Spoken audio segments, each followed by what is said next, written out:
आणि मेंदूत आंबेडकर फिट्ट बसवायचा.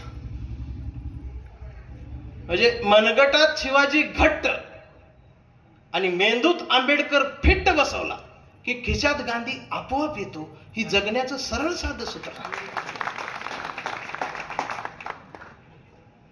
हे कळेनाच यांना. कुणाला एका रात्रीत व्हायरल व्हायचं आहे, कुणाला एका रात्रीत करोडपती व्हायचा आहे. आणि ह्या पिढीचा आयडॉल कोण आहे? इथं जे नाहीत त्यांचा आयडॉल कोण आहे? सूरज चव्हाण, बिग बॉस विजेता. एका बुकीत टिंगूळ, गोलीगत धोका. त्याच्यावर संपादकीय लेख. अतिशय गरीब. मला प्रश्न पडला, हे संपादक कुठं राहतो? त्याचा आयडॉल कोण? माय मर्याय माता. ह्यांचा आयडॉल ह्यो. म्हणून पुन्हा एकदा तुकोबांची गरज आहे. हे असलं बोलले मारतात. आता एखाद्याला लय वाईट वाटायला लागले तर ते हित मारू शकत नाही मला. बरं, गंमत अशी झाली की मी किती काय बोललो, तुम्ही काय करणार आहे? मला माफच करणार आहे.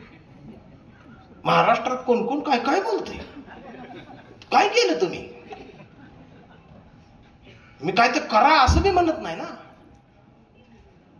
करा म्हटलं तरी तुम्ही कुठं काय करणार आहे? तरी बी काय धाडस झालं. परवा एका कार्यक्रमात DYSP 2 कॉन्स्टेबल घेऊन आले. म्हटले चंदनशिवाय भाषण करू नका. म्हटलं काय झालं साहेब? तर म्हटले काही विकृत लोक म्हटले तुमच्यावर शाई टाकायला आलेत. शाई टाकायला आल्यात म्हटल्यावर मी घाबरलो. तर बाजूचा एक कॉन्स्टेबल माझ्याकडे बघून हसत होतो, तोंडावर हात. म्हटलं साहेब तुम्ही का हसताय? तर म्हटले तुमचं तोंड काळ करायला येणार करणार आहे. मला बी हसू आलं.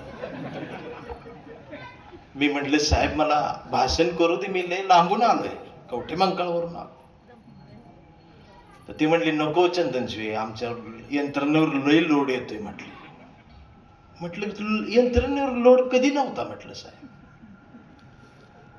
मला भाषण करू दे. तर म्हटले तुमच्या रिस्कवर करणार का? मी म्हटलं आमच्या जन्मालाच आम्ही आमच्या रिस्कवर आलोय. म्हटलं बघतो म्हटलं आमचा. मी भाषणाला सुरुवात केली. माझ्या मनात भीतीच. मी सुरुवातीलाच एवढं म्हटलं जे कोणी माझ्या अंगावर शाई टाका आल्यात त्यांना माझी विनंती एवढीच आहे, तुम्ही चुना आणा. म्हटलं तुम्ही माझा अजून काय काळ करणार? उद्या पेपरला बातमी काय येणार? चंदनशिवेचं तोंड काळ केलं. त्या बातमीत वजन पाहिजे. तोंड पांढरं केलं, हा मग मजा आहे. असं भाषण शेवटपर्यंत ऐकल्यावर ती 4-5 जण माझ्याकडे आली तर बाटली दाखवली. म्हटली हीच लावणार होतो, पण तुम्ही जी काय बोलला ती डोक्यातली घाण काढली. याचा अर्थ ती ऐकायच्या अवस्थेत होती म्हणून छानी झाली. नाहीतर कापसाच काय करायचं असल्या अवलादी गल्ली बोळात वाटलेली आहे. त्यात भारतीय म्हणून जगताना लय त्रास आहे.